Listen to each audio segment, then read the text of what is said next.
Kanina ko pa gustong i-topic ito si Roque, mga kababayan. O eto nga daw po, 'di ba nung nag-raid sa Porac, Pampanga, mga kababayan, ng Pogo, ano po?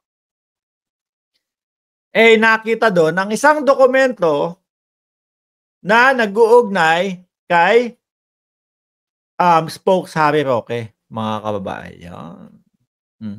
Roque, binitbit ang staff sa abroad. Oo.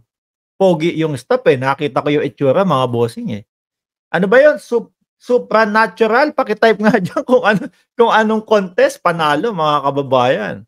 So sabi dito, mga boss chief amo sir, ayan news, Abante News, June 15, 2024. Babasahin natin yung news ng Abante.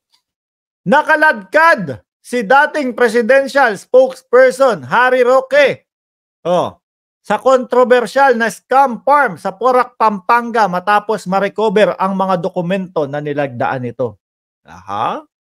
Ano ba? Ilan sa nakitang dokumento ay ang appointment paper ng dating executive assistant. Bakit ba ayaw lumabas nito? Executive assistant ni Roque sa Malacanang.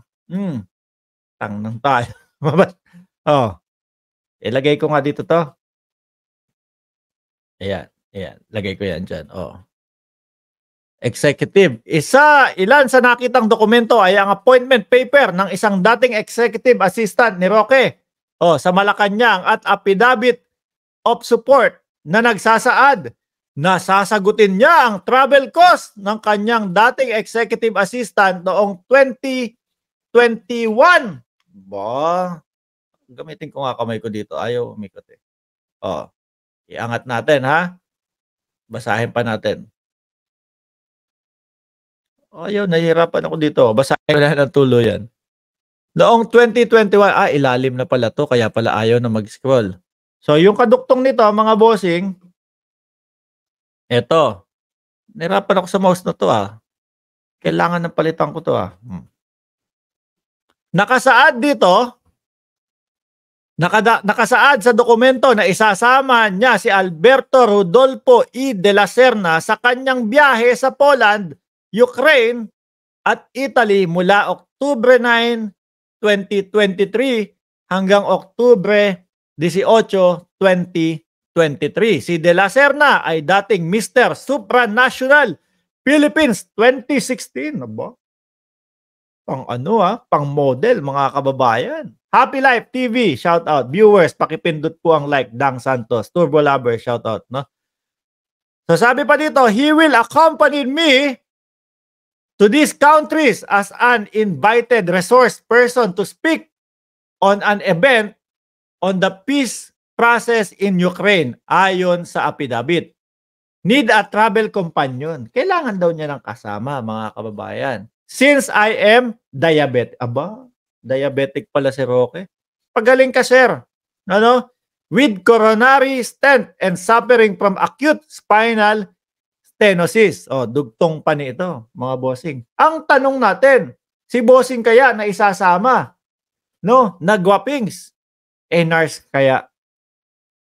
Doktor kaya? Para umalalay sa kanya, mga boss. Baka lalong madiabetes kayo dyan, Baka kapag ang sweet-sweetan ninyo dyan, baka madiabetes lalo kayo dyan. Minaliit naman ni Roque ang mga nakuhang dokumento dahil wala naman daw itong koneksyon sa operasyon ng Philippine Offshore Gaming Operation, POGO, sa Porac, Pampanga. Ang tanong kasi doon, mga kababayan, bakit nasa loob ng POGO? Sabi ni Grace Matutina, bakit hindi doktor ang isama since may sakit nga siya? Para kung sakali, rektahan. Sabi ni Dang Santos, baka nurse si Mr. Supra. Hindi po, mga bossing. Kumbaga, ang expert yata ni Sir ay financial. Kung di ho kami nagkakamali. Mga kababayan. Tsaka ito mga boss. Ako, kung pupunta ako dyan sa mga lugar na yan, Poland, tapos makikipag-usap ako, ang una ko isasama dyan, para lalo akong mas kampante sa aking biyahe, yung misis ko ho. Di ba? yung misis ko at para ma-enjoy niya na din yung mga tanawin, yung mga lugar doon, mga kababayan. Eh, bakit anyway, gwapo, ha? Oh, yun namang pagkakatuklas at pagkakakita ho, mga bossing, nung papel na nasa loob ng Pogo, isa din ho yun sa question. Ang sagot naman ni Roque doon, mga kababayan, ano yan eh, hindi ko alam, baka tumira dyan sa loob ng Pogo. Ang daming titira sa loob pa ng Pogo. Kaya ang naisip-isip ko, mga kababayan, Pogo, pagpasok ng Pogo, pinayagan ni Duterte, si Roque, spokesperson niya, spokesperson si Roque, tapos ito, staff ni Roque. Connect-connecta. Baka doon sa loob nagtatrabaho. Tanong lang ho natin yun, mga kababayan. Ano? Kasi hindi natin pwedeng hindi maisip yun, mga bossing eh. Bakit to? Di ba? Nasa loob yung dokumento. Siguro, nabaon nung mama. Di ba? Nabaon nung mama doon sa loob ng ano. Maiisip talaga natin, bakit nasa loob ng Pogo? Di ba? Ano ginagawa sa loob ng Pogo? Ang sagot ni Roque, baka po dyan, baka tumira sa loob ng Pogo. Ayan, medyo ano to ha? Medyo questionable yan. Medyo hindi katanggap-tanggap yung sagot ni Roque doon, mga kababayan, na baka tumira. Hindi naman boarding house siguro yun, yung Pogo. Di ba? Baka naman ilinagay sa loob. Trabaho ka dyan sa loob. Baka lang. No? Naisip lang ho natin, mga kababayan. Hindi naman natin sinasabing direkta na nagtatrabaho si bossing sa loob. Diba? Boylet niya, tinago sa Pogo, sabi ni Boy Severino. Tapos, ang kasama niya pa doon sa pagbiyahe sa Poland, yung si Sir. Baka masyadong malambing. Lalong madiabetes, mag-sweet-sweetan. Maging ang Presidential Anti-Organized Crime Commission, PAOK, naniniwalang inosente ang tagapagsalita ni dating Rodrigo Duterte. Kami hindi ho eh. Feeling ko talaga may connection nito eh. The document itself is innocent. The document is not suspicious or criminal nature, saad ng PAOK spokesperson Winston John Casio sa Saturday. Ayon kay Casio, si Roque ay nagsilbing abogado ng Whirlwind Corporation na siyang nagpapaupa sa kanilang property sa Porac, Pampanga sa Lucky South 99. If Mr. Roque was lawyering for Whirlwind Corporation, that in itself does not constitute any suspicious activity. Ang tanong, bakit si bossing ang kasama dun sa sa Poland? Hindi ba pwedeng yung misis? Hindi pa pwedeng isa sa kanyang mga anak? Meron ba? May anak si bossing, si Roque? Or wala? Hindi, wala akong personal knowledge do sa kanyang pamilya. Pero kumbaga, normal bilang isang tao, mga kababayan, ang una mo isasama diyan si misis mo, 'di ba? Ang una mong isasama diyan kamag-anak mo, dikit sa iyo, mga kababayan. Kaso ayoko na lang ipakita yung picture dito ha. Pero gwaping su talaga, mga kababayan. Tsaka 'di ba? Kung talagang inaalala mo na may karamdaman ka, 'di ba, happy life?